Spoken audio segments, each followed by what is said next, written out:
आपको अपने खेतों में किसी भी तरह की फसल लेने के लिए, चाहे वो खरीफ की फसल हो या रबी की फसल हो या फिर बागबानी हो या फिर फल हों, अब वो किसी भी तरह की फसल लेनी हो तो आप भरपूर मात्रा में कई तरह के खाद प्रयोग करते हैं। इन खादों में रसायन आधारित यूरिया भी हो सकता है, डीएपी भी हो सकता है, एमओपी भी हो सकता है। ये भरपूर मात्रा में आपको प्रयोग करने पड़ते हैं। इनके साथ में आपको कई तरह के पेस्टिसाइड भी प्रयोग करने पड़ते हैं। आप इंसेक्टिसाइड कीटनाशकों का प्रयोग करते हैं और इस पर एक बोझ तो यही है कि अतिरिक्त खर्चा आपको आ जाता है। दूसरा, इससे आपकी जो खेत की भूमि है वो अपनी उर्वरकता खोती चली जाती है। उसकी जो न्यूट्रिशन वैल्यू है, उसकी जो पौष्टिकता है वो कमज़ोर पड़ती चली जा रही है। तो इसकी जगह पर आप प्रयोग करके देख सकते हैं। आप इन खादों की जगह पर एक साधारण सा प्रयोग, प्राकृतिक प्रयोग करके देख सकते हैं। और ये प्रयोग आज से नहीं, ये प्रयोग सैकड़ों सालों से हो रहा है।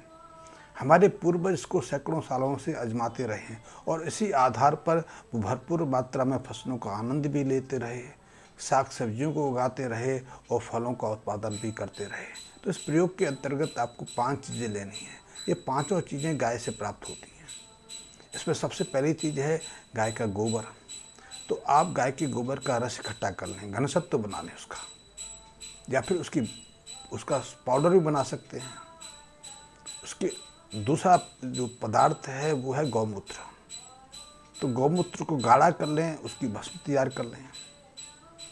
अर्क की बात मैं नहीं करता, अर्क बनाने में गौमूत्र के बहुत सारे गुण जो हैं नष्ट हो जाते हैं, उनकी उपयोगिता समाप्त हो जाती है। क्योंकि जब अर्क बनाते हैं तो गौमूत्र को उबालते हैं, उसकी स्टीम बनाते हैं।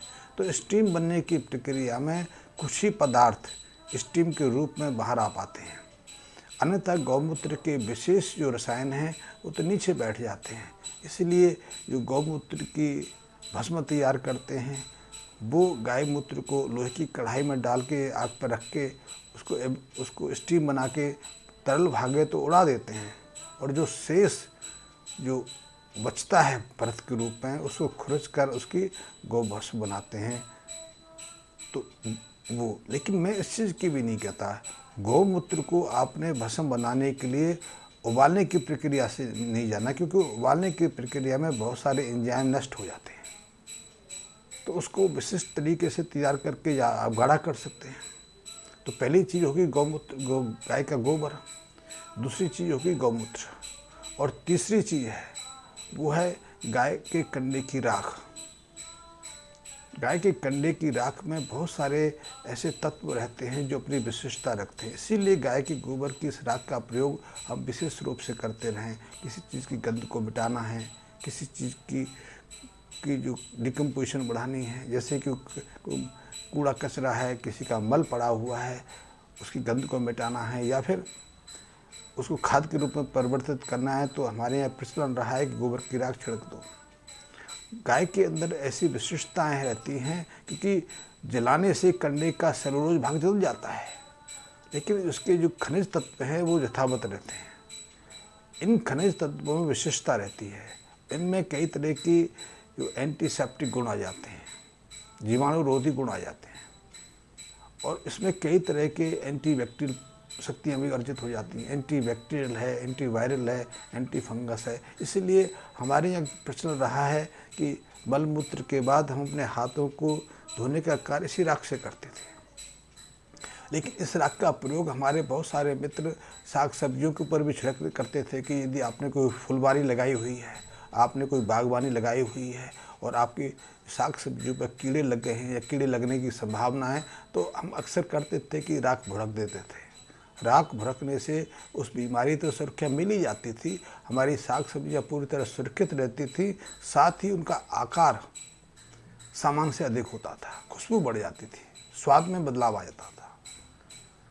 इसी तरह कई तरह के फसलों पर भी राख का प्रयोग करते थे। यद्यपि अब ये प्रचलन धीरे धीरे समाप्त हो गया है, लेकिन ये राख भी बहुत महत्वपूर्ण है। और यदि आप गौ पंचगव्य निर्मित कर रहे हैं तो उसके लिए ये एक अनिवार्य पदार्थ है। चौथी चीज़ आपको चाहिए खट्टी छाछ। 1 हफ्ता पुरानी छाछ मिल जाए तो बहुत उपयोगी है, क्योंकि 1 हफ्ता के बाद छाछ में इतना खट्टापन आ जाता है। खट्टापन का कारण कुछ जीवाणु होते हैं जो गाय की छाछ में रहते हैं।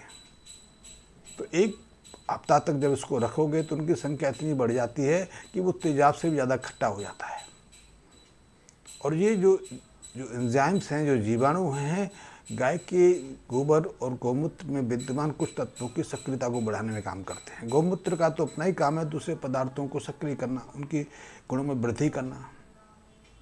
तो इसके लिए गाय की छाछ भी बहुत ज़रूरी है। और इनके अलावा यदि उपयोगी हो, जो आपके पास उपलब्धता हो, तो आप इसकी जगह आप गाय के दूध, कच्चा दूध भी प्रयोग कर सकते हैं। कच्चे दूध की अपनी उपयोगिता है, क्योंकि जब तक उसको उबालते नहीं तब तक उसके बहुत सारे जो रसायन हैं सुरक्षित रहते हैं। और 2.5 घंटे से पहले का दूध तो और उपयोगी है, क्योंकि उसमें जीवाणु जो हैं अपनी सामान्य प्राकृतिक अवस्था में रहते हैं। और इसका सीधा सीधा प्रभाव यदि हम उसको सेवन करते हैं तो सेवनकर्ता के ऊपर प्रभाव होता है।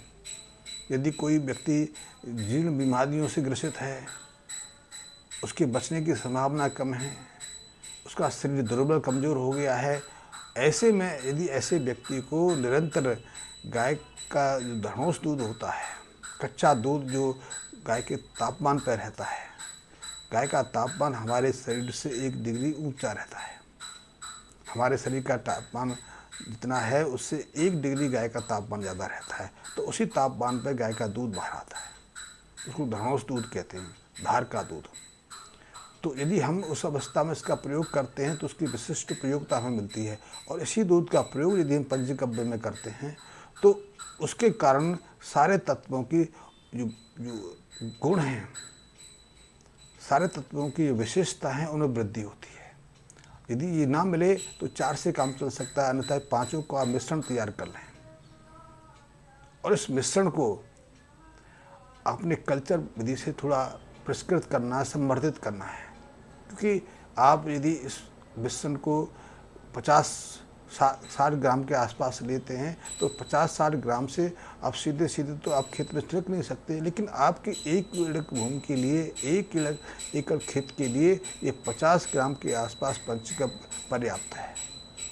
तो उसको संवर्धित करने के लिए, इसकी न्यूट्रिशन वैल्यू बढ़ाने के लिए, या इसके अंदर विद्यमान जीवाणुओं और एंजाइम को सक्रिय करने के लिए, उनकी संख्या बढ़ाने के लिए इसको हम कल्चर प्रोवाइड करते हैं। कल्चर में रखकर को संवर्धित करते हैं। तो गाय के जो जीवाणु हैं उनके लिए सर्वोत्तम जो कल्चर है, जो माध्यम है, वो है शहद। लेकिन शुद्ध शहद तो आज सामान्य रूप से मिलता नहीं है। तो दूसरा है, इसकी जगह आप ले सकते हो गन्ने का शोरा, मोलासेस जिसे बोलते हैं, वो भी इसके लिए बहुत महत्वपूर्ण है, एक अच्छा माध्यम प्रोवाइड करता है। या फिर इसकी जगह आप लिक्विड ग्लूकोज भी ले सकते हैं, लेकिन लिक्विड ग्लूकोज की जो प्रभावशीलता है इन दोनों की तुलना में काफ़ी निम्न है।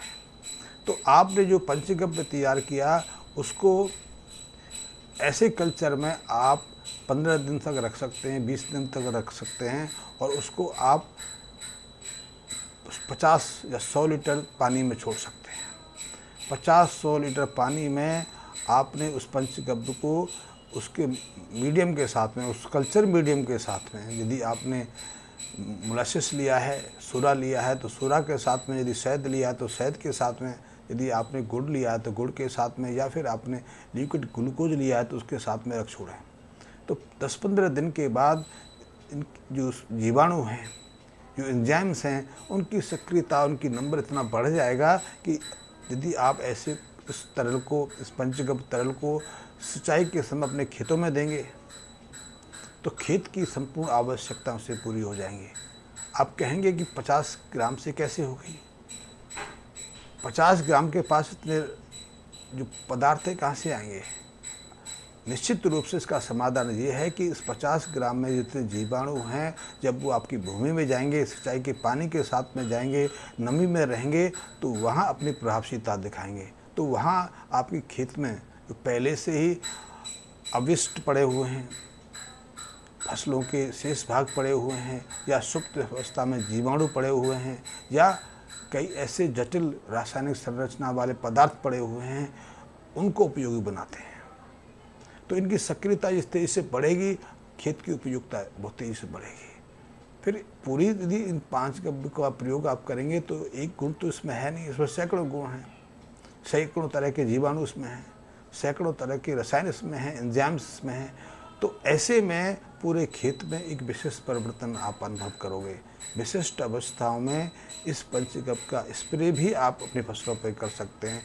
फसलों की से ग्रोथ भी बढ़ेगी, चमक भी आएगी, स्वाद गंध में वृद्धि होगी, साथ ही जो संक्रामक रोग अपनी फसलों को प्रभावित कर सकते थे उनसे भी सुरक्षा प्रदान होगी। निश्चित रूप से इस प्रयोग से आपकी फसल में वृद्धि भी होगी और फसल का जो यील्ड है, उत्पादकता जो है, वो पहले से ज़्यादा रहेगा। आप इस प्रयोग को करके देखिए।